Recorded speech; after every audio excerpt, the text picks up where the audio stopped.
This is Eric Krakauer, and you're listening to the Seleção podcast. Simões bending one for Torres. Eusebio. Oh my word! Have you ever seen anything like that? Bem jogado por Simão, a passar por dois adversários. Simão a tentar oferecer o golo a Figo e a bola é golo! O golo de Figo! Rui Costa já acreditou, vai tirar para o golo, atira golo! Golo! Golo! Cristiano Ronaldo, vai embora Cristiano Ronaldo, mete, bateu, golo! Ronaldo! Obrigado, Cristiano! Portugal vai Éder, chuta! Gol!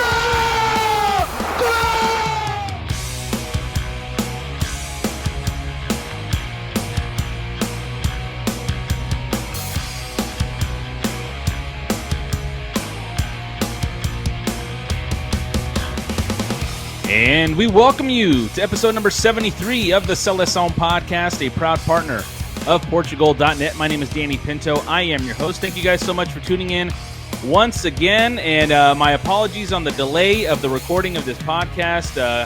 Caught a little bit of something on Tuesday, and it wasn't anything related to what was just a phenomenal performance. People were asking me, did you drink a little too much, Danny? Were you not prepared? Were you not professional? Swear to God, it was not. It was an act of, I don't want to say an act of God, but just an act of just maybe some bad food. But other than that, back, ready to go. The beard is back. No more silly mustache, although it was for a good cause. But if you see that I'm excited, there was a feeling on Tuesday that I couldn't really describe leading up to it because it was such a monumental decision. Of not starting Cristiano Ronaldo against Switzerland. But then the barrage of 6 goals in what is one of the greatest performances this national team has ever had on the international stage. The word is unexpected. And as soon as the game was over, I was getting tweet after tweet after tweet, and most of them were of this variety. It was like, hey, we need a new podcast with immediate effect and get Krakauer, sorry, Eric, on the spelling there, on there too to chop this performance up. And I'm like, you know what? Ironically, the last time we talked about Morocco on this podcast, Eric was kind enough to join us. And ladies and gentlemen, there he is. He's joining us again as I'm trying to figure out how to stop sharing my screen. There it is. Eric Krakauer, what's up, bud? Nothing much. Still sort of enjoying that high from the win against Switzerland, and really looking forward to the performance against Morocco. Is unexpected maybe the operative word for what we saw on Tuesday from the start of the day until the end of the match? Yeah, I would say so. Interestingly enough, or funny enough, I was pretty confident in a Portugal win after I saw the lineup. I actually texted my co-commentator, or we were texting back and forth, my co-commentator here at Charlotte FC, Lloyd Sam. He had asked me what I thought the result was going to be, and I wrote 2-0. I was thinking 3-0, but I wrote 2-0 because I don't want to get ahead of myself. I am Portuguese after all. Yeah, and again, that kind of optimism doesn't really suit us as Portuguese supporters and just Portuguese people in general. But the start, or when the lineup came and there were rumors maybe about 15-20 minutes before the official lineup, or the official announcement, I should say, from the federation came out, Cristiano Ronaldo not in the starting lineup, and everyone's freaking out, and myself included. Not so much that he's not starting, but it's just like, why now? Like, why after so many maybe other opportunities that you maybe could have sat him, or maybe had this kind of plan in place, a year or two ago, or whatever it is. It just, the timing of everything was just so not odd, but just, you think about it, like, you're in the round of 16, you're into the knockouts. Why tinker with such a major piece? But Eric, you and I are I would say big detractors of Fernando Santos, and we believe that maybe he shouldn't be still the manager of this team. With that said, I give the devil his due, and it was a stroke of, I would say, mad genius for what he did on Tuesday and how this team responded on the field against Switzerland. Yeah, look, one of the things, and I tweeted many things, but one of the things that I tweeted during the game was, or after, was that Fernando Santos deserves a lot of credit because he made some really tough decisions, and Cristiano Ronaldo is not the only one. Leaving João Cancelo out, I think, was a no-brainer for me, for you, and probably a lot of other people. In fact, since the Euro, I've been clamoring for Diogo Dalot to have more of a presence on this team because I think that his potential is incredible. And where he is now compared to where he was a year ago in the Euro, a year and a half ago, is, a completely different place, just to show you how much he's grown over the last couple of seasons or season and a half. But I think it should be said that this was an opportunity that was taken by Fernando Santos. And I think he paved the way to this decision after that opportunity presented himself. And that's when Cristiano Ronaldo is unhappy about being subbed off against South Korea. And Fernando Santos is now looking at what he needs to do against Switzerland, or once he finds out that Switzerland is the opponent, and he realizes that he can use that unhappy Cristiano Ronaldo to make a tactical switch that I think was integral to that result. Had that not happened, I don't know if he has the testicular fortitude to make that decision. Maybe he does. Maybe I'm not giving him the credit that he deserves. But I really think that was a window of opportunity that presented itself at just the right time. It took stones to do it because we've been, the belief has been that as the national team goes, Ronaldo's the one that's pulling the strings in terms of, maybe having Fernando Santos keep his job for as long as he has. Maybe that's had some CR7 influence. Maybe it's just the federation not wanting to pay money to someone who's not coaching the team. But this is 2 episodes in a row where there's no Fernando Santos bashing from me. I thought he played it perfect, even though it was a loss in the South Korea game.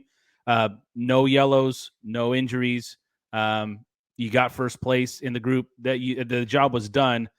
But this game, Eric, was just, again, the word is unexpected, because I don't recall in the history of my adult life, and I'm 40. I'll be 42 next week. Send gifts at Seleção pod. But I don't remember ever watching this national team with the fluidity and with the just ruthlessness. Yeah, they were ruthless. That's a great word. They did not sit back. They did not sit back on a 2-goal lead. They did not stop at 3 nor at 4. And when they got 4-1, and when Switzerland got one back, they didn't just say, like, okay, you know what, we'll settle it at 4-1. No, they kept going.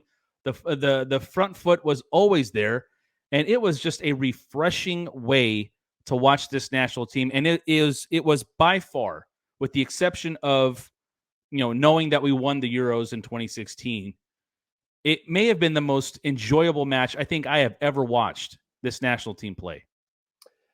Yeah, it's a testament to those who have been saying for a long time, or at least a while, that this team should be playing a lot better football, considering the individuals and their talent on this team. I think what this did was it reinforced the idea that this is a fantastic generation, arguably one of the best, and that if you let them play, they will deliver. But in order to let them play, a few things had to happen. And one of them, which I've been arguing on this podcast and where anybody will listen to me, is that Cristiano Ronaldo had to be dropped out of the 11 because a couple of years ago, players were deferring to him. They were looking for him. If they had a better pass, they would still try to pass to him because they didn't want to deal with the laser looks or the disgruntlement or what have you. But I will say that there had been evidence that the team could play better without him, and that was in the group stage of the first ever iteration of the Nations League, when Cristiano Ronaldo did not participate in the group stage. He came on to the knockout games against Switzerland and against the Netherlands, and he was, a very important cog, if not the difference maker, against Switzerland. Maybe not so much against the Netherlands. Gonçalo ends up getting the winning goal there. But we saw, and in one game in particular, I thought it was the most obvious, was against Italy. I think it was a 0-0 or a 1-1 draw. But it was a game that after watching, I thought, oh, wow, right there, you're seeing the seeds of what could grow in the future without Cristiano Ronaldo. And I think that had he started that game against Switzerland, we wouldn't see the same fluidity. Forget about the pressing from the front, which we saw from Gonçalo, Ramos, and everybody else. But we wouldn't see that fluidity and movement in attack, the positional interchanges. So I agree with you that this is one of the greatest performances we have ever seen from the national team, both in scoreline and in terms of footballing aesthetics. We'll talk about Gonçalo Ramos in a bit, and we'll highlight some other individual performances, João, Félix among them. But what I took from the thing I took most from this win was it was a collective. You have a guy in Gonçalo Ramos who scores a hat trick, yet he didn't seem to be the focus. There were many goals that started with Diogo Costa with the distribution and it getting to a defender and finding itself in the midfield and then hitting the wing and then finding it in the middle of the box or going right up the middle. I just felt like this was as good as a team performance that this national team has provided us fans and supporters and those who cover the team and are covering this World Cup. Again, I'm gobsmacked and flabbergasted to what I saw in the most positive way, and it only gives me hope that this is the type of football, with Ronaldo or not, that we can actually exude and provide the fan or provide the world to see in this World Cup and going forward. Because you're not going to win every game 6-1, Eric. I know that. You're not going to win 6-1 against Morocco. If you're lucky enough to go up against France or England, you're not putting 6 against them. You're not putting 6 against likely Brazil in the final. But what it showed me was that this team, as you mentioned, when unleashed at its top, can play some of the most beautiful football of any other national team in this world. Yes, but a word of caution. I think it's really important because as Portuguese national team fans celebrate and bask in the glory of the result and a quarterfinal appearance, and let me remind everybody that the only other times that Portugal ever got to a quarterfinal of the World Cup, they made it to the semifinal, and that's twice, 66 and 2006. But let me remind everybody that the first 10 to 15 minutes, or whatever the amount of time was before Gonçalo scores his goal, that Portugal were in a little bit of disarray. They were having trouble circulating the ball. The Swiss had more possession. They were really attacking with gusto and putting that back line under pressure. Ruben Dias was being bullied by Embolo. He should have seen a yellow card for a challenge on him, persistent infringement. And there was a moment in that game as that was happening that I thought, oh man, if Switzerland score a goal here, the way that they are taking the game to Portugal, the way they're on their front foot, this is exactly the kind of situation where you can see the Portuguese team as a whole deflate, shrink, and retreat into a shell, because that's what we've seen so many times in history. When things don't go well in the beginning, there's a nervousness, and then sometimes that actually what it does, it springs them into a more audacious posture, chasing the game. You know, in the past, we've actually seen some of Portugal's best football when they've been against the wall, right? Mm-hmm. When they've been cornered and they've had to attack, right? Not because they want to, but because they really need to. Yeah, they absolutely out of necessity. Yeah, right. They're chasing the game. So I think that when Gonçalo scores, that's an important moment, because you have Switzerland on the front foot, and that changes the dynamic.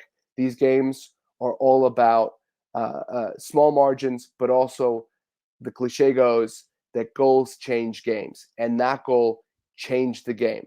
And 100%. then when Pep scores the second after Switzerland had attacked a couple of times, that's when I knew the game was done.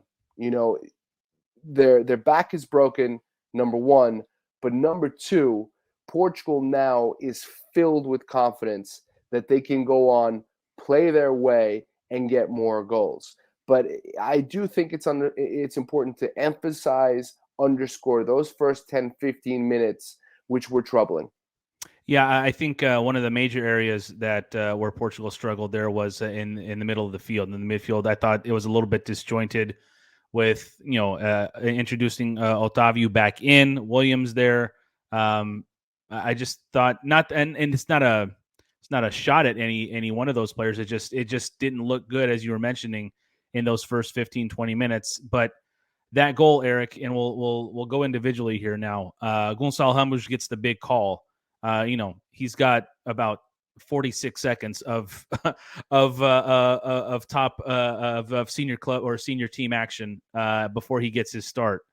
And I think that how you were saying with Switzerland kind of going maybe at the Seleção a little bit in those first 15, 20 minutes, and just not only the goal, but just the manner in which it was scored, where he's got his back to the goal. He turns, he takes that quick turn and then just roofs it within the thinnest of margins. I think that may have been as deflating. I don't want to know. I guess I don't want to compare the deflation they felt after the Pep goal, but you could see on the field that Switzerland's like, we've kind of maybe not thrown everything at them, but they come back and they score.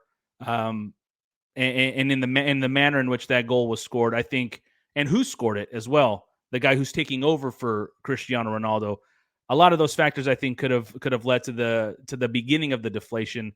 And then, as you mentioned with Pep, it was just it was the knockout blow that both the Seleção needed and that Switzerland absolutely needed to avoid. So it's it was a great performance, I think, overall. And again, I want to go individually. In the last time you were on the show, I had questioned, and I have been questioning Pep's selection simply based on him not being able to put any minutes on the field, him being as injury prone as he has been. And we knock on all this manufactured wood that is my desk now, and I hope that he stays healthy the rest of this tournament, because the motor on that man and the absolute determination that he continues to play with for this national team, Eric, is to be commended. And I was over the moon when I saw that he was the one that went up in the air with that big, beautiful bald head of his and put that ball in the back of the net, because he didn't have to shut me up by any stretch of the imagination. But I was just happy to see him contributing like he used to, and like he continues to do whenever he's on the field for the Seleção. And when we talk about Pep, we focus a lot on what he does defensively, obviously, because that's what he's supposed to do.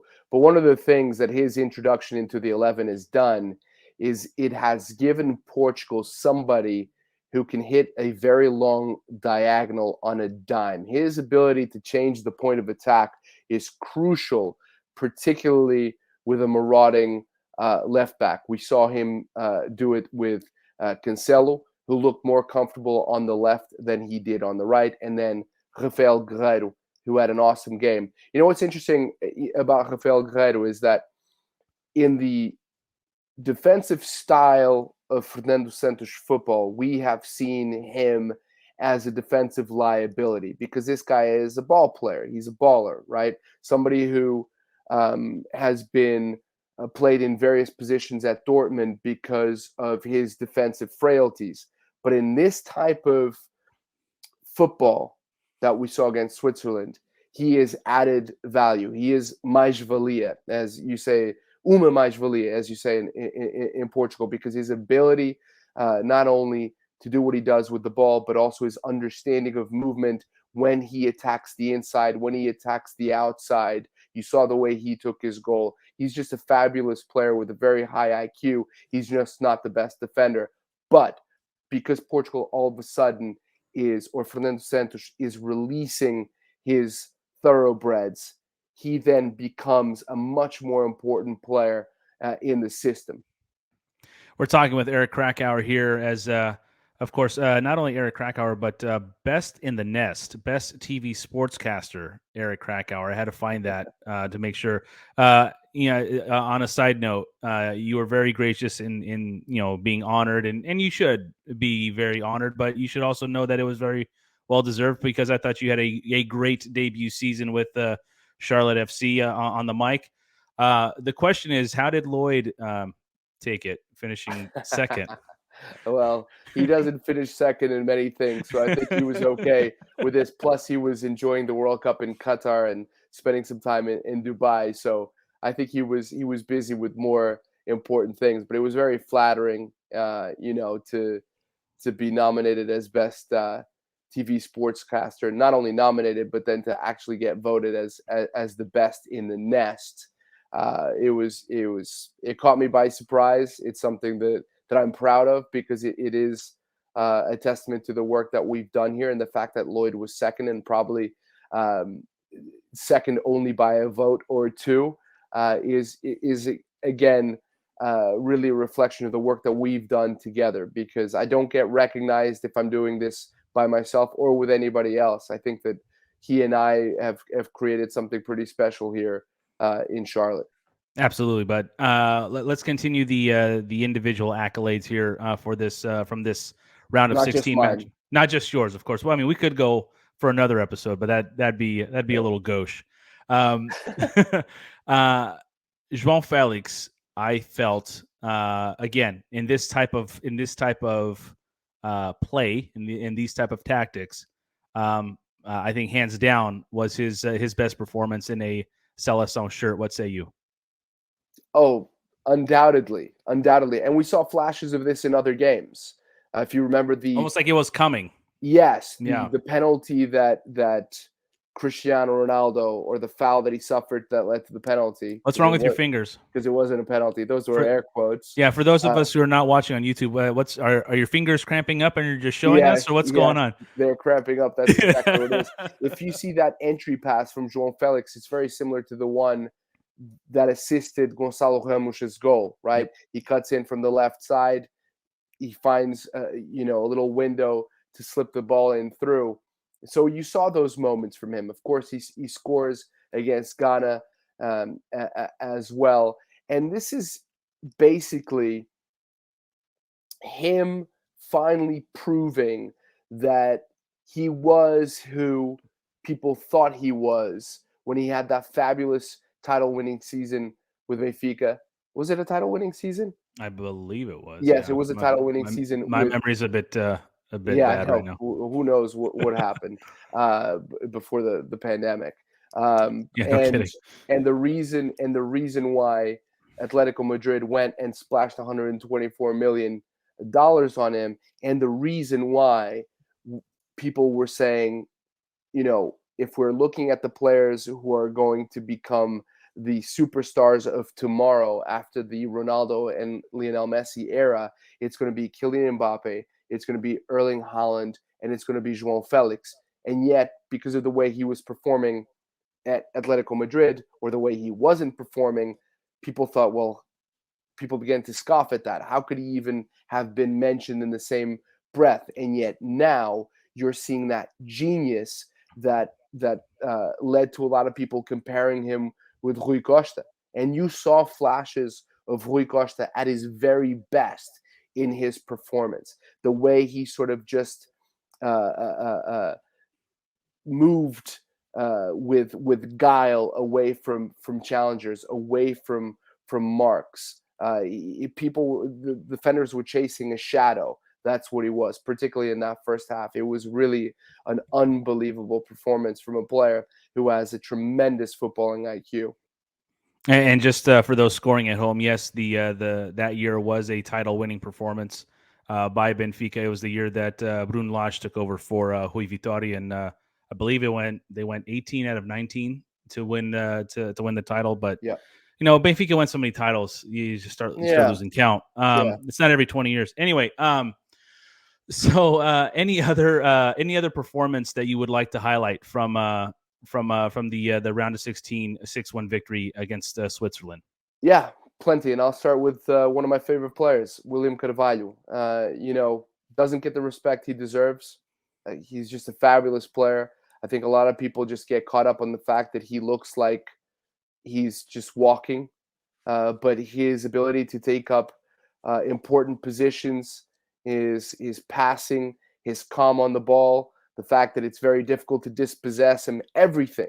And his relationship, I know that it started a little bit awkwardly, but it wasn't just him with Otávio. Otávio was excellent in this game, just a workhorse, covered so much ground, and you understand why, at least in terms of profile, he's going to become, if he's not already, an indispensable player to this Portuguese national team, because he does so much of the dirty work that other players simply do not. And not only that, but he accessorizes his ability to be a bulldog in the field with a tremendous amount of skill. So he is actually a rarity of a player. I mean, this is a guy who originally was a winger, and now he's playing as a box-to-box midfielder with a lot of defensive responsibilities alongside William Carvalho, and the perfect complement for those superb players ahead of him, Bernardo Silva and Bruno Fernandes, and of course, João Félix. But the main point here that I want to stress is William Carvalho, for me, is an undisputed starter. I've said that plenty of times. I've been ridiculed for it. I just think he is a tremendous player who ultimately will never get the respect that he deserves, because every team has an ugly duckling, and I think he just happens to be the one for the Portuguese national team. Before we get into Morocco, I wanted to ask you about the yellow card, I guess, situation. And what in FIFA's unbelievable wisdom, they figured that a player can go 5 games without picking up 2 cards. And the 5th game is coming up for Portugal against Morocco. The quarterfinal is the 5th game that Portugal will play. If for whatever reason, either Ruben Dias, Bruno Fernandes, João Félix, I believe it's Ruben Neves, and the injured Danilo, so we move him out of the equation. But if any of those 4 players that I mentioned get a yellow card, they will be out of the semifinals.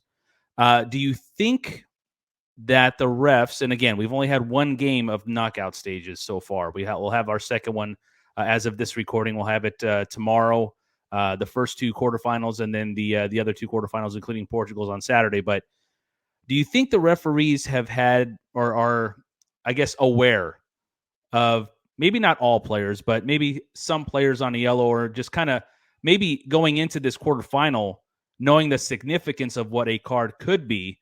Because I'm with you. I thought Ruben Dias was very fortunate not to be out of this game due to yellow card accumulation upcoming against Morocco. But I guess, one, what's your take on the 5 games before clearing up the cards, and then how the referees are kind of approaching discipline here in the knockout stages?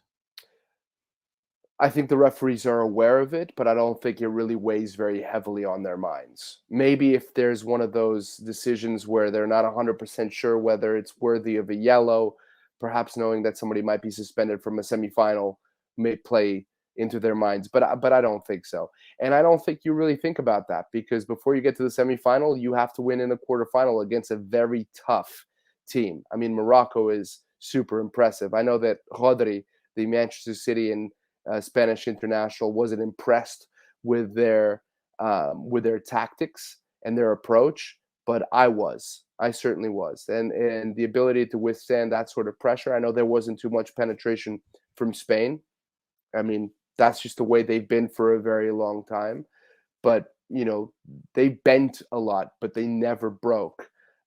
So I think it's just focusing on this game 100%. And it's interesting that you mentioned Ruben Dias as somebody not only who dodged the yellow card, but also going into this game. And this is a question for you and for your listeners and viewers. How shocked would you be if Antonio Silva is starting next to Pep in this game? I don't know if I would be that shocked. Well, are you thinking with your logistical brain, or are you thinking with your I guess fan brain? Because maybe logistically that makes some sense to save him for possibly a semifinal, but I also think that you have to it's tough because you don't want to undermine your opponent, and I think that would be looked at as undermining the opponent. But if you've done Dias. And maybe not instilling the trust in the player, but I would be surprised because I was surprised that it goes back to the South Korea game. I was surprised that he didn't perhaps play Ruben Dias in against South Korea and rested Pep. Because of playing Pep now. Pep's now played 3 games in a row. He's going to play his 4th likely on Saturday. But again, Fernando Santos is in a tough spot, and many of these international coaches in this 5th game in the second knockout game are in a tough spot in terms of yellow cards, probably in each of those teams. But if I had to guess, I don't think he starts, or I don't think he sits. But it would surprise me, Eric. It would. I'm not a betting man, but I think it could potentially happen. And again, talking about windows of opportunity, I thought Ruben Dias was not very good against Switzerland. He's not as good as a distributor as Pep is, and I think that Antonio Silva, in the 2 appearances that we've seen him play, has been very, very good. And one of the things that I thought was quite interesting about his performance against South Korea was you saw that he's got like an edge to him. Mm-hmm. There was I don't cuss a lot on this podcast. He didn't take any shit from anybody. No, he didn't. He gave it. Yes, which was awesome. Yeah, with Cho, the center forward, where Cho was walking and he just slammed into him on purpose. Child abuse. As if to say, I'm here, I'm the center back on duty. And it's interesting. I just read an article written by Juanma Lillo, who is a longtime assistant to Pep Guardiola, who speaks effusively of the Portuguese talent. Says that England and Portugal have the most talent out of any squads in the World Cup, which I don't agree with. But I mean, this is a guy who knows a lot more about football. He also has a lot of English and Portuguese players on his team, so that's probably why. Yeah, but he's forgot. Let me just put it this way: he's forgotten more today about the game than I'll ever know in my entire lifetime. Likewise, and he talks about Antonio Silva as saying that he is just an unbelievable talent, which I think we all know if we've watched him play. So I'm just putting it out there: a potential surprise or wild card in the 11. But I don't think Fernando Santos, even though he's worried about the yellows and the suspensions, I don't think that is going to play too much into his decision making. Let's talk about the opponent in the quarterfinals, Morocco. They, in my opinion, Eric, and I was on the Breaking the Lines Road to Qatar podcast.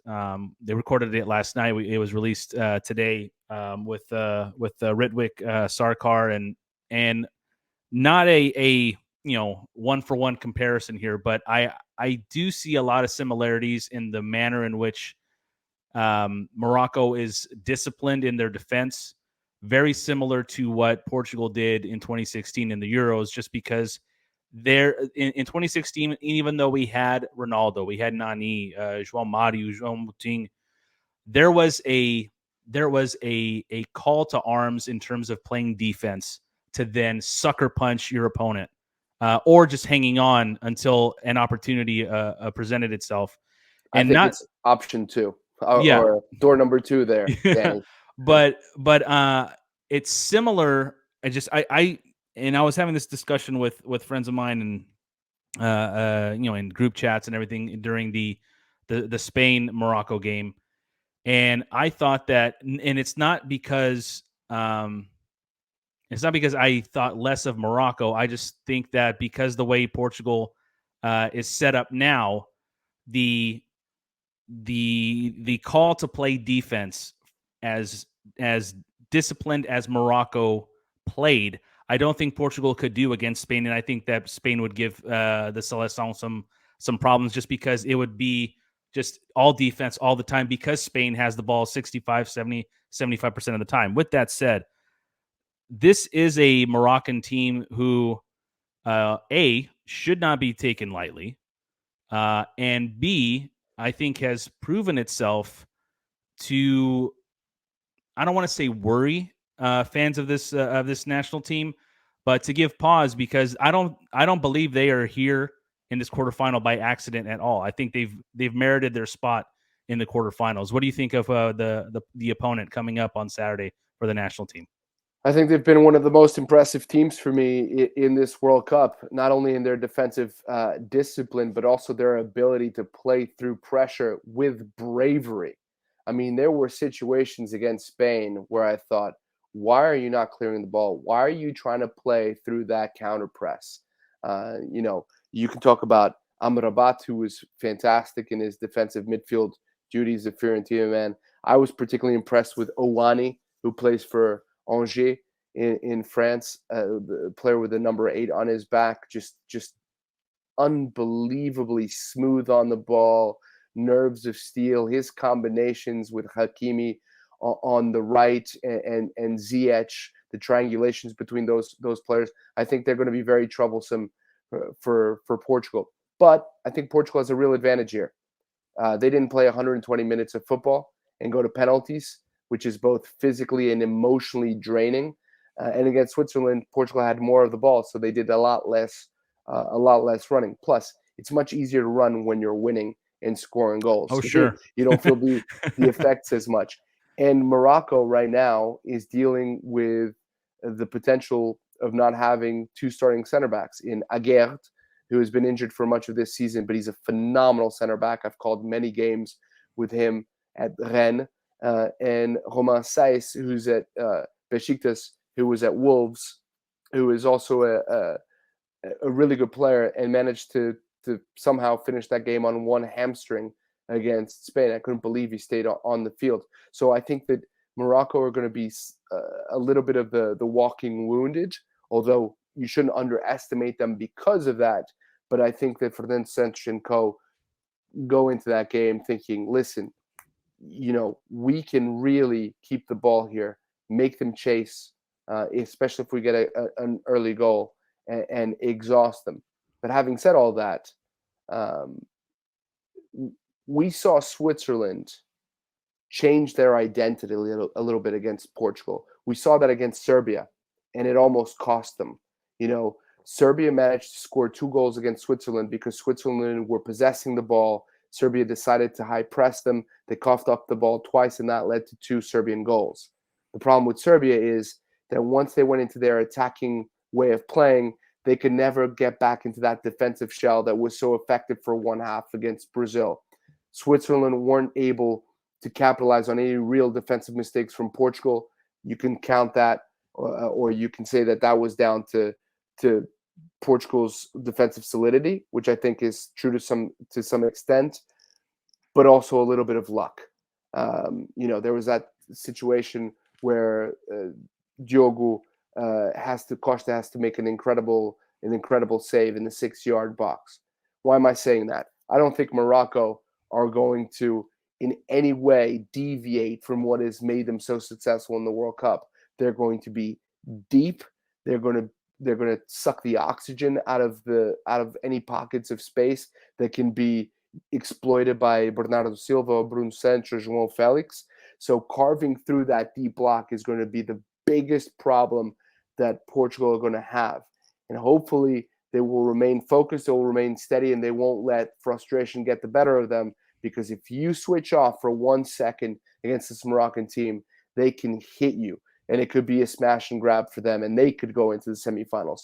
So Morocco is going to be quite the opponent for the Portuguese. Yeah, this is the third time that Morocco and Portugal have met in the World Cup. In 1986, Morocco beat Portugal 3-1. The match that Eric and I towards the beginning of the incarnation of this podcast, we reviewed a 1-0 victory against Morocco for the Seleção, in which Cristiano Ronaldo scored a goal, I believe, in the 4th or 5th minute, and then it was just, I think that was the game.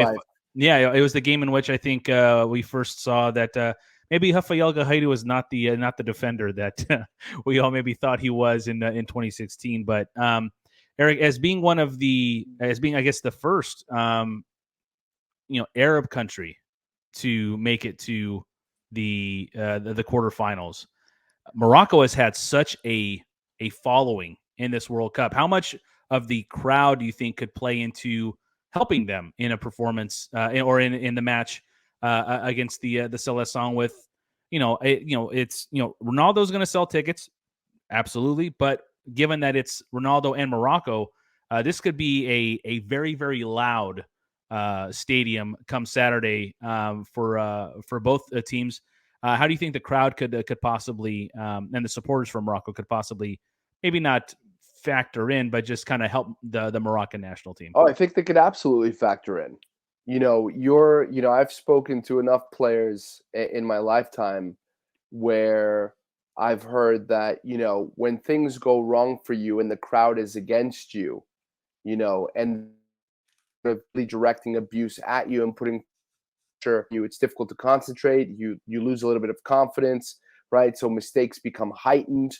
And the opponent takes advantage of them. So I think the crowd is going to play a very big part in this match. I think it's going to be 90%, Moroccan supporters, whether they be Moroccan or otherwise, because as you said, I mean, this is a North African nation, but it is an Arabic nation as well, and the whole Arab world is going to be behind Morocco, and arguably the whole of Africa, because they have an opportunity to do something that hasn't been done. So.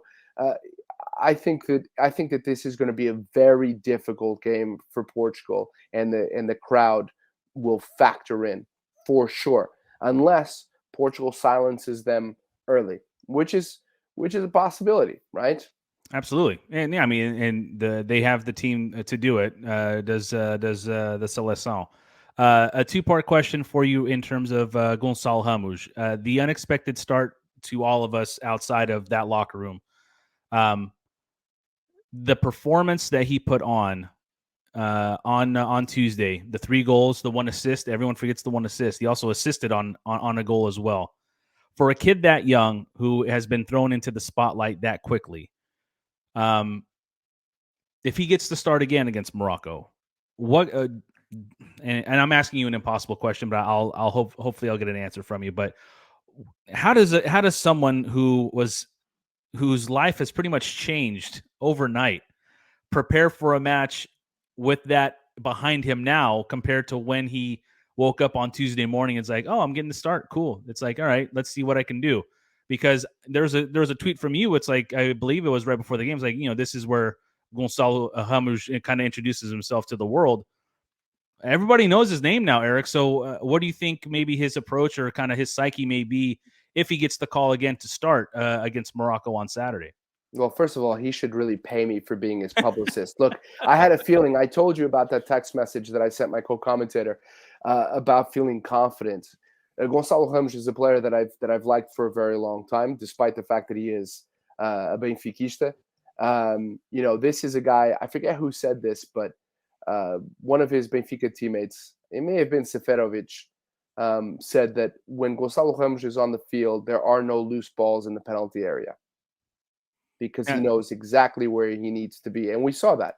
His movement, his third goal for me wasn't more impressive than the first, because the first goal was just a thunder strike from an impossible angle in a moment that you didn't expect. But just the casual way in which he dinked the ball over one of the best goalkeepers in European football, Jan Sommer, really showed that the occasion wasn't beyond him. And the difference between this game and the game against Switzerland is that he's going into this game having scored a hat trick. Yeah. His confidence boosted. Nobody questioning his inclusion if he's in the 11 in the starting lineup.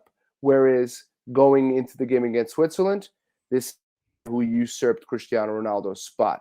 Everybody's talking about Cristiano Ronaldo being unhappy. Cristiano Worlds is falling apart, and now you are another person, or you are a part of another situation that could further, create problems for this superstar. Oh, Cristiano Ronaldo isn't on the field?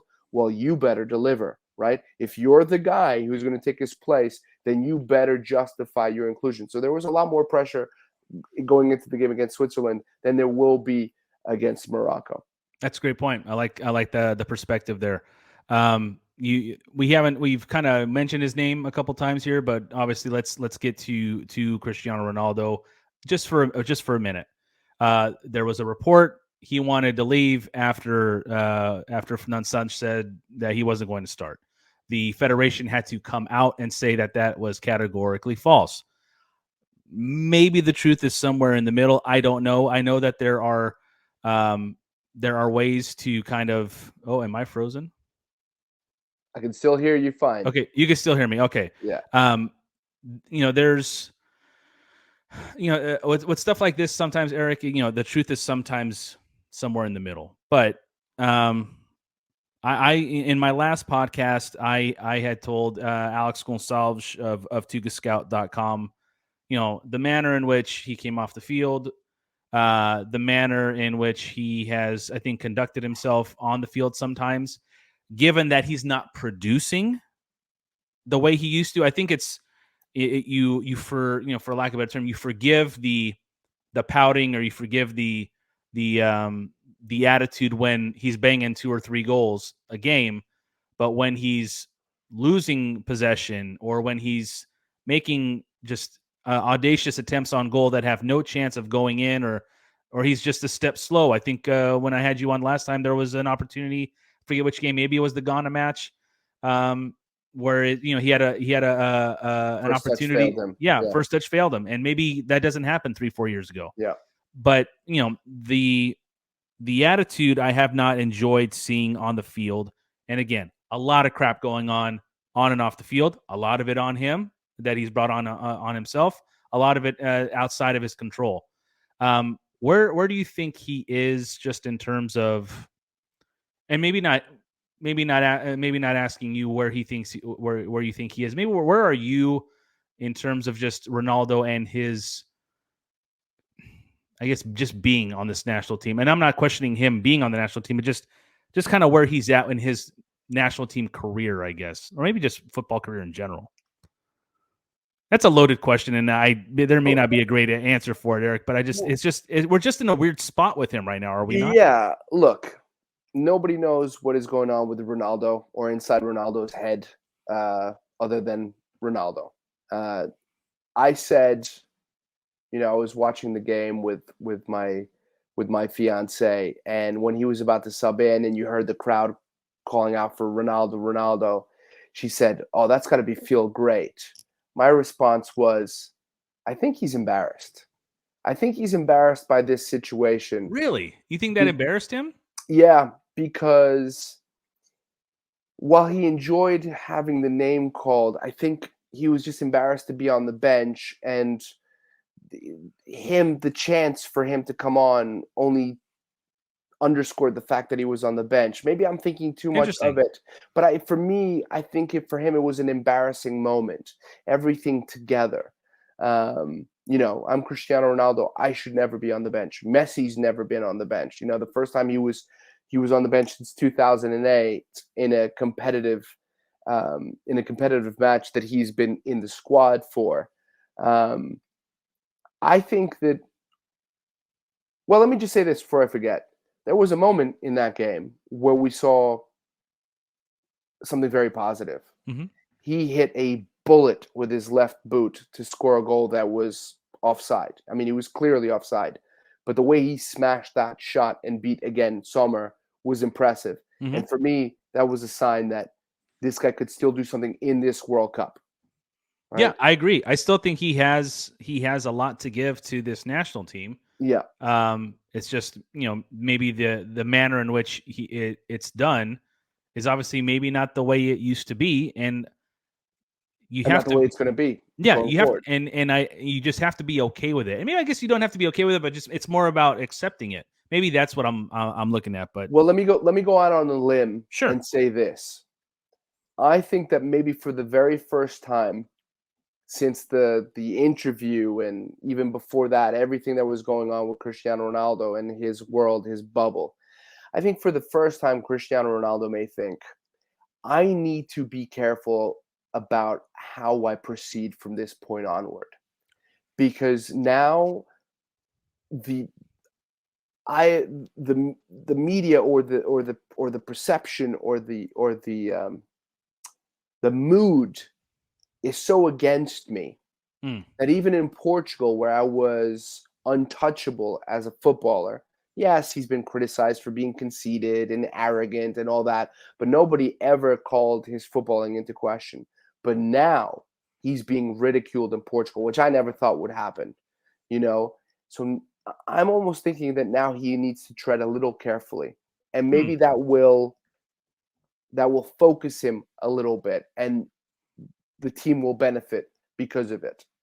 I'll take you to task. Take you to task. I'll disagree with you in terms of maybe the embarrassing feeling. I think for, if anything, he maybe needed that as a pick me up, because I would say, I think conservatively, there was a good maybe 5-10 minutes of chance before, because he was warming up very early in the second half.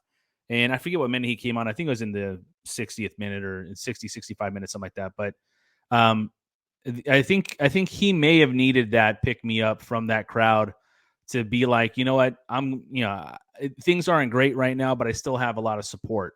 And he says the fans are whatever, are the most important to him. If that gives him whatever boost, and maybe that gave him that boost to get that left-footed rocket past Sommer, even though it was offside. But maybe it's the pick me up that he may need. Doesn't mean that he starts. Maybe it does mean that he starts. But whatever it is, I looked at that more of as a positive. Like, hey man, we're still behind you, instead of your old news. Or the team is destroying the opponent without him on the field. People are still asking for him, which could be interpreted as in they just want the celebrity out there. It's not even about the football anymore. The counter to my counter. Attaboy. I got you. I'm not saying that you're wrong. I just think that somebody who's been at the very top of the world, to have been pulled down to earth the way he's been, and then having people chant for him. Yes, people want him, but also there is the ridiculousness of the context. My teammates are thrashing this team. You're calling for me. This isn't about the result anymore. This isn't about me banging in a goal. Maybe it is insofar as we love Cristiano Ronaldo. We want him to score. We don't want him to be in the doldrums. We want him to be happy again, which is pity, right? You're pitying him almost. Sure. And so that's why I thought he was embarrassed. But I think your point is still a valid one. Oh, I think someone knocking on my door. Nope, no one's knocking on my door. All right, the rent. I'm still paying rent. That's good. Quickly, the result on Saturday, and I'll actually get your final four here. But I think you and I are of the opinion that we're gonna, and I guess unofficially we both predicted that the Group H winner would make it to the semifinals. But we're definitely glad that it is potentially Portugal. But safe to say that I think we both agree that Portugal should make it to these semifinals next week. Am I correct in assuming that's what you think too, sir? Yes, if I were a betting man, I would bet on Portugal. I would bet on Portugal because of the run that they're in, and of course, everything already about Morocco and their physical exhaustion. Having said that, I think this is going to be a tight game unless if Portugal score first early. I think this could be a situation where Portugal wins comfortably, whatever that means. 2-0, 3-0. I don't think it'll go beyond 3-0, but I don't think they're going to score early. I think this is going to be a very frustrating game for the Portuguese. So 1-0, maybe 2-1, maybe 2-0, but it's going to be tough. They're going to be the better team, but it's going to be tough, and they're going to go through some scares. Do you think there are any changes to the 11? And I mean, well, okay. One, do you think Gonçalo Ramos still gets to start? Do you think Ronaldo gets to start? Any other changes do you think we could see in the 11? I think so. I think Ramos starts because of the counter pressing, because we do know that the Moroccans don't kick and run. They'll try to sustain the pressure and then try and play out through the press. And I think Cristiano Ronaldo will close people down, but I think Gonçalo Ramos is more of a weapon in that department. I spoke today to somebody who has the credentials to have a valid opinion, who said that he's almost sure Cristiano Ronaldo starts this game because of also his presence in the box and his ability to attract attention. But Gonçalo Ramos is going to do that because everybody saw what he did against Switzerland. So no changes except for potentially 2. Can I guess? Sure, go ahead. Gonçalo for Guerreiro? No. Although I think that's a good guess. I wouldn't say that's going to happen because of how Guerreiro played. But sure, and again, and I'm looking at the game 4 years ago, and they're 2 completely different teams now. But that would be my, I guess when the lineups came out on Tuesday, I'm like, that was a surprise a bit, just because I think we had finally waited to have that Dalot Cancelo fullback tandem. Given that Rafael is not the greatest defensive player, but as you so eloquently but neither is Cancelo. Cancelo is a worse defender than. And as you eloquently put, the way that Portugal played, it suits both players, but it suited Rafael Guerreiro tremendously in the way he played. But what are your 2 potential changes? I think we talked about one already, but what do you think? Well, can I just correct what I said? I said that Guerreiro is a better defender than Cancelo. That's actually not true. I think Cancelo is a better defender than Guerreiro. The problem is Cancelo is a nutcase. And what I mean by that is that the guy just lapses of concentration. He sees red sometimes. And so either he thinks he doesn't need to defend as hard or he goes in too hard. I don't trust him as a defender, which is worse than having somebody who's a weaker defender, but somebody who's going to try to do what he's supposed to do, if that makes sense. Yep, makes sense. I think Vitinha is going to start this game instead of Otavio or William, but I think William is untouchable. I think Vitinha because you're going to need somebody to spread the ball around, somebody who's going to be able to make the right choices in possession to try and move those defensive lines a little bit, stretch them out a little bit. So I'm not sure if Otavio is necessary in that game if you have William. And Vitinha does his defensive due diligence. He's not the most physical player. He's small, but he's a guy who knows how to cover ground. He knows he's very good with his positioning. And he's also had to do some emergency defending at PSG because nobody really defends on that team. And the other one is, I'm going to say this again. Look, I go with gut feelings sometimes, and I would not be surprised to see Antonio Silva in that starting lineup. I don't think it's going to happen, but I just would not be surprised. You've made points that at least makes me think there's validity to what you're saying, and it would shock me, yes, but it's not coming from left field here, as so to speak. Your final 4, Eric, including Portugal. Who do you have playing in the semis next week? I got Brazil. I got the Netherlands. Even though in my bracket I have Argentina beating the Netherlands, but what I've seen from the Netherlands suggests to me that they can better nullify Messi's threat, and they'll know that Enzo Fernandez is somebody who needs to be kept away from the ball as much as possible, the way Morocco did with Sergio Busquets. I have France in my bracket in the final against Brazil, but I actually think England might beat them. I saw lapses in concentration and sleepiness from France against Poland. Was that the last team they played? Yes. Against Poland that went unpunished by Poland because Poland were a bit of a shit show. Excuse my language. Well, that's 2 FCC. Sorry about it. In this tournament, Poland was a real disappointment, especially going forward.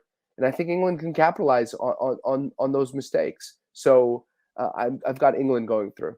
Yeah, and they get a potentially they get the return of Raheem Sterling too, as he comes back to the squad after being out. Yeah, he's not going to start. Well, I'm not saying he's going to start. I'm just saying that he's an option. He's an option. I will say this. When I was on the Breaking the Lines podcast, I think that England-France matchup is as even as it gets in terms of the Final Four. And when you have that, I go star player. And I think Mbappe has just been playing out of this world. I would disagree with you there in terms of France. I think France goes. I think the world needs to see an Argentina-Brazil semifinal, because I think that could I'd be. I'd like to see it too. Yeah, I think it'd be great. And I'm one of these guys, Eric, where it's like, you know what, you mentioned Morocco playing 120. Very even a quarterfinal between France and England, that can go 120, and you could see if it's a semifinal between Brazil and Argentina, that could go 120, and all of a sudden you got these fresh Portuguese legs, man, just ready to pick the bones. You're supposing that Portugal is going to go 120 with Morocco. Well, I think the 2016 playbook is out. I think we're so 2022 now. So that's the hope anyway. You'd be surprised how quickly teams regress under duress. I agree with you there, my friend. Thank you so much for making some time. Once again, always a huge supporter of the pod. All the best to you this holiday season. What is besides Portugal winning the World Cup, and depending on if we get you back on again, but if we don't, what does Eric want for Christmas? Peace and quiet. You've got 2 kids. I've got 2 kids. Peace and quiet, man. I mean, I can't even go to the bathroom without being assaulted. I've looked over my shoulder about 6 times waiting for them to come in and like they did sometime last summer. Yeah, when we had you on, but all the best, my man. Thank you so much for coming on, and we'll talk soon. I appreciate you. Thanks. All right, buddy. And that was Eric Krakauer here on episode number 73. Make sure you give Eric a follow at Eric Krakauer. That's ERICKRAKAUER. Again, my thanks to Eric for coming on episode number 73 of the Seleção podcast. I didn't do all the plugs before, so I'll do the plugs now. Make sure you bookmark our website, selecaopod.com. We're on Twitter. We are on Instagram at selecaopod, facebook.com/selecaopod, and you can email the show, selecaopod@gmail.com. We're on every single podcasting platform you can imagine. If you have not subscribed, do so. Tell a friend, be a friend, and let everybody know that this podcast is going on. Thank you to everyone who hopefully has hit the like button. I keep forgetting to tell you guys to hit the like button during the interviews here, but hit that like button if you're watching on YouTube. Hit the subscribe button, hit the alert button, whatever you can do to spread the word about this podcast, which we hope we'll be reviewing and previewing 3 more matches. But first things first, it's the showdown against Morocco on Saturday, the first of the 2 quarterfinals on Saturday. We have Brazil and who do they got? Croatia on Friday, as well as I'm gonna bring Eric back on. Eric, who are the semifinals tomorrow on Friday? It's Brazil and Croatia and Netherlands, Argentina. Thank you. Goodbye, Eric. All right, there. And of course, just watch all the quarterfinals. We'll know who Portugal plays, France or England, after Saturday afternoon here on the West Coast. But I use this term a lot, but it is all to play for, and the Portuguese national team have a tremendous opportunity in front of them to further themselves in this tournament. And all you want is a chance. All you want is an opportunity to get another step closer to what we hope is a World Cup title. But it all begins with this quarterfinal matchup, and it's really all that matters going forward right now is the quarterfinal matchup on Saturday against Morocco. So, again, my thanks to Eric Krakauer for joining us here on episode number 73 of the Seleção podcast. We, of course, are a proud partner of Portugal.net. Make sure you guys are listening to Tom Kundert and Matthew Marshall, their podcasts. Matthew is in Qatar. He's been doing a great job. Both he and Tom of recapping the matches, and Matt's doing a great job of producing those as well. So definitely give those guys a listen as well. And as always, Força Portugal!